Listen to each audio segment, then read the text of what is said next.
RTI Live News. Ask for right. నమస్తే, welcome to RTI live news. Bhadradri Kothagudem జిల్లా దమ్మపేటలో సంయుక్త Kisan Morcha committee పిలుపు మేరకు CPM, CPI, CPI mass line కలయికగా సమావేశం జరిగింది. ప్రధాన అంశంగా కేంద్రంలో బీజేపీ ప్రభుత్వం బడ్జెట్ ప్రవేశపెట్టింది. అది కార్పొరేట్ శక్తులకు, పెట్టుబడిదారులకు అనుకూలంగా ఉంది. సుమారుగా 50,63 కోట్ల రూపాయలు ప్రవేశపెట్టింది. సామాన్య ప్రజలకు మొండి వైఖరి చూపించే పద్ధతిలో ఈ బడ్జెట్ ఉందని, ప్రజలకు అనుకూలమైన రీతిలో కాకుండా నిత్యావసర సరుకులు, పప్పులు, ఉప్పులు, కూరగాయల మీద ఆఖరికి చిన్న పిల్లలు తినేటటువంటి వాటి మీద కూడా జీఎస్టీ బిల్లులు వేస్తుందని సిపిఐఎంఎల్ మాస్ లైన్ నాయకులు అమర్లపూడి రాము ఈ బడ్జెట్ ను ఖండిస్తున్నారు. అసలు బడ్జెట్ అంటే ఏమిటి?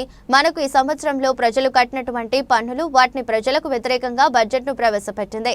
ప్రభుత్వంలో పనిచేసేటటువంటి వారికి బడ్జెట్ ప్రవేశపెట్టినటువంటి సందర్భం కనబడుతుంది. సామాన్య ప్రజలు బ్రతికే విధానం కనబడటం లేదని సిపిఎం నాయకులు పిట్టల అర్జున్ అన్నారు. కేంద్ర ప్రభుత్వం ప్రవేశపెట్టిన బడ్జెట్ ఇది పేద ప్రజల బడ్జెట్ కాదు, కార్పొరేట్ బడ్జెట్ అని ప్రజలకు అర్థమవుతుందని, పోరాటాల ద్వారానే సాధించుకోవాలని కార్మికులు, కమ్యూనిస్టులు కొట్లాడు తెచ్చుకుంటున్న అటువంటి 44 కార్మిక చట్టాలను 4 లేబర్ కోడ్లుగా మార్చి కార్మికులకు అన్యాయం చేస్తుందని సిపిఐ పార్టీ నాయకులు సుంకుపాక ధర్మ వాపోయారు. కార్యక్రమంలో మిత్రపక్ష నాయకులు, కార్మికులు పాల్గొన్నారు.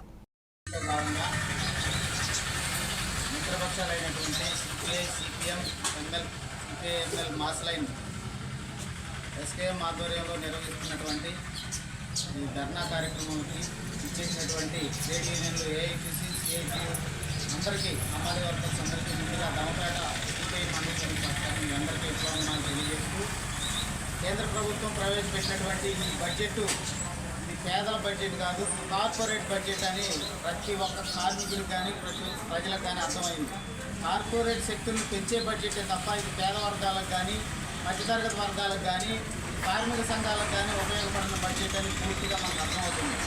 ఖచ్చితంగా దీన్ని మనం పోరాటాల ద్వారా ఎదుర్కొని అనేక సంఘాలతో, మనకు ఉన్నటువంటి కార్మిక సంఘాలతోటి పోరాటం చేసి మనం పోరాడితేనే తప్ప ఈ కార్మిక సంఘాలు కానీ, ఈ మామూలుగా మన పార్టీల మీద కానీ, మనం ఉన్నటువంటి మిత్రపక్షాల మీద కానీ ఖచ్చితంగా ఈ బీజేపీ ప్రభుత్వం మనకి మొండి చేయి చూపిస్తుందని సందర్భంగా తెలియజేస్తూ, అలాగే కార్మికులు, కమ్యూనిస్టులు పోరాడి తెచ్చుకున్నటువంటి 44 కార్మిక చట్టాలను 4 లేబర్ కోడ్లుగా మార్చి కార్మికులకు అన్యాయం చేయాలని చూస్తుంది బీజేపీ ప్రభుత్వం.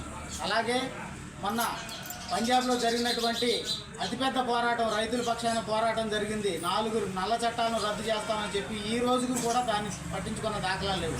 రైతుల మీద ఎక్కడా లేని సవితి ప్రేమ చూపిస్తూ మేమేదో రైతులకి ఇప్పుడు మేము అది చేస్తున్నాం, ఇది చేస్తున్నాం అని చెప్పని ఈ కేంద్ర ప్రభుత్వం లేనిపోని బూటక మాటలు చెప్తూ ఇటు రైతులను, ఇటు కార్మికులను, ఇటు మధ్యతరగతి ప్రజలను మోసం చేస్తుంది.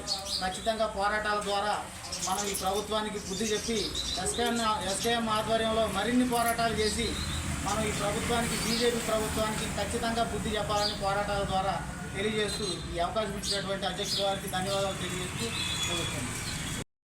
ప్రధానంగా 4 రోజుల క్రితం కేంద్రంలో ఉన్నటువంటి బీజేపీ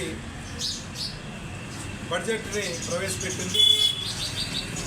అది కార్పొరేట్ శక్తులకి, పెట్టుబడిదారులకు అనుకూలంగా దగ్గరగా 50,63,000 కోట్ల పైసలకు బడ్జెట్లో సామాన్య ప్రజలకు ఒరిగింది ఏమీ లేదనేటువంటిది.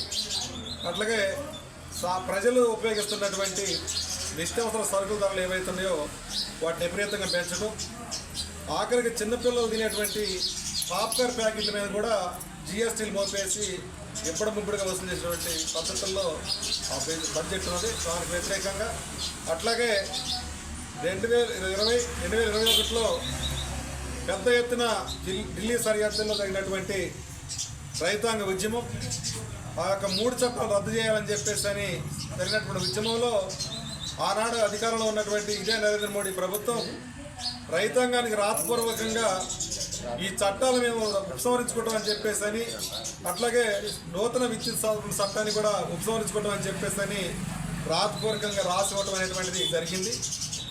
దాన్ని కూడా ఇవాళ ఆ దొడ్డిదారిన ఆ చట్టాల మళ్ళీ తీసుకొచ్చేసి రైతాంగం మీద రుద్దేటువంటి ఆలోచనల్ని బీజేపీ ప్రభుత్వం చేస్తూ ఉంది. అట్లాగే కార్మిక చట్టాలని కాకుండా 42 ఉన్నటువంటి చట్టాలని వాటిని అన్నిటి కూడా మార్చేసి 4 కోళ్లుగా తీసుకొచ్చేసి ఇలా కార్మికుల మీద కూడా అనేకమైనటువంటి నిర్బంధాలు మోపుతున్నటువంటి పరిస్థితి. ఇలా ఎన్నో త్యాగాలు చేసి కొట్లాడి ప్రాణ త్యాగాలతో సాధించుకునేటువంటి కార్మిక హక్కుల్ని చట్టాలను కూడా ఇవాళ ఉల్లంఘిస్తున్నటువంటి పరిస్థితి ఇవాళ నరేంద్ర మోడీ ప్రభుత్వం చేస్తూ ఉంది.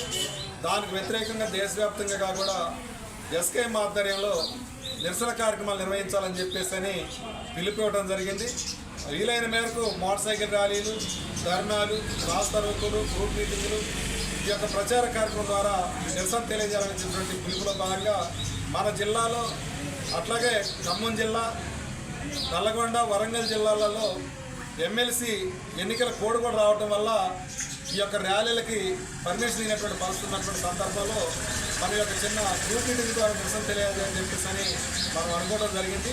ఈ యొక్క నిరసనని దృష్టిలో ఉంచుకొని మీ అందరూ వచ్చినటువంటి మీ అందరికీ కూడా మరొకసారి ధన్యవాదాలు తెలియజేస్తూ ఈ కార్యక్రమాన్ని ఉద్దేశించి సిఐటియు జిల్లా నాయకులు మిత్రుల్ని అర్జున్ని మాట్లాడవలసిందిగా కోరుతాము.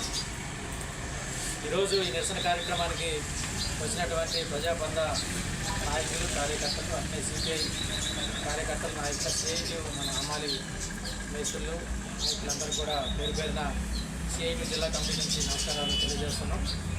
మనం గతంలోనే కేంద్ర బడ్జెట్లో అసలు బడ్జెట్ అంటే ఏంటి?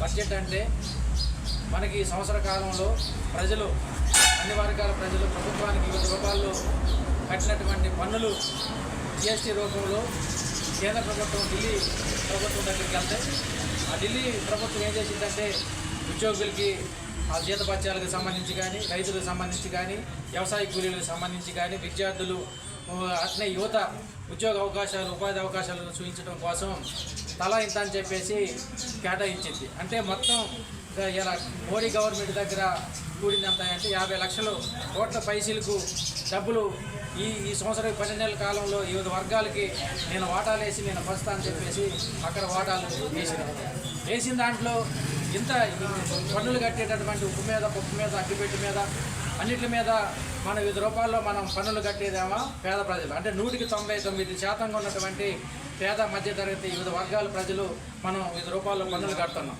కానీ ఏ పన్ను కట్టినటువంటి పన్ను మినాయింపులు ఉన్నటువంటి టాటా, బిర్లా, అంబానీ, ఆదానీ లాంటి వాళ్ళకేమో వేల కోట్ల రూపాయలు వివిధ రకాలుగా రాయితీలు ఇచ్చినటువంటి పరిస్థితి మనకి ఈ బడ్జెట్లో కనపడుతుంది. ఇదే మనం అంతకు ముందు కూడా బడ్జెట్ పెట్టకంటే ముందు కూడా ఎస్కేఎం ఆధ్వర్యంలో రానున్న కాలంలో మా రైతాంగానికి మద్దతు ధర ఏంటి, ఎరువులు సబ్సిడీలు ఏంటి ఇవ్వాలని చెప్పేసి కేంద్ర ప్రభుత్వం ముందు మనం ప్రజల తరఫున డిమాండ్లు పెట్టాం.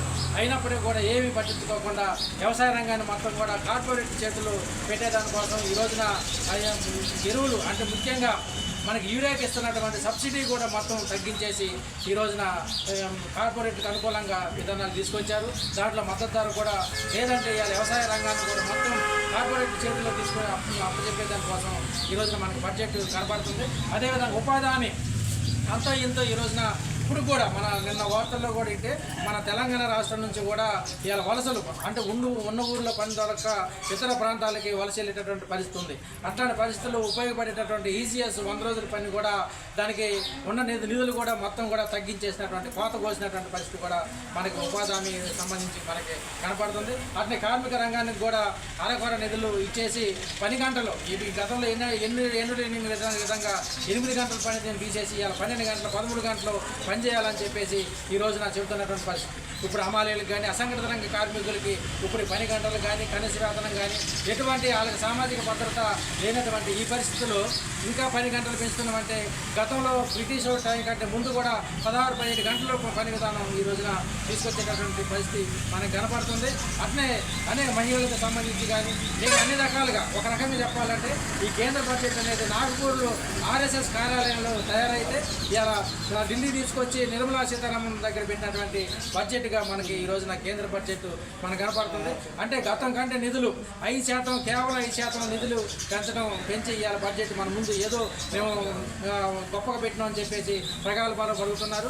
ఈ పెట్టినటువంటి బడ్జెట్ కూడా ఎన్నికల్లో ఇవాళ బీహార్ ఎన్నికలు ఉన్నాయి కాబట్టి బీహార్ ఎన్నికల ప్రాజెక్టుల మీద ప్రాజెక్టులు అక్కడ కేటాయించారు. మళ్ళీ బీహార్లోకి వెళ్ళడం కోసం అక్కడ ఇలా మిత్రపక్షంగా ఉన్నటువంటి జేడీఎస్ వాళ్ళని సంతృప్తి పరిచే దానికోసం బీహార్కి ఎక్కువ నిధులు మళ్ళీ చెల్లించినటువంటి పరిస్థితి ఉంది. అట్నే మధ్యతరగతికి 12 లక్షలకి లోపలకి మేము ట్యాక్స్ మేము పెట్టట్లేదని చెప్పేసి ఇవాళ మధ్యతరగతికి ఏదో మేము గొప్పగా చేస్తున్నామని చెప్పేసి చెప్తున్నప్పటికి కూడా ఇవాళ ఢిల్లీ ఎన్నికల్ని దాన్ని దృష్టిలో పెట్టుకొని మధ్యతరగతిని సంతృప్తిపరచడం కోసం, మధ్యతరగతి ఓట్లు ఇలా రాబట్టడం కోసం ఇలా మధ్యతరగతి జపం పట్టుకున్నటువంటి పరిస్థితి ఉంది.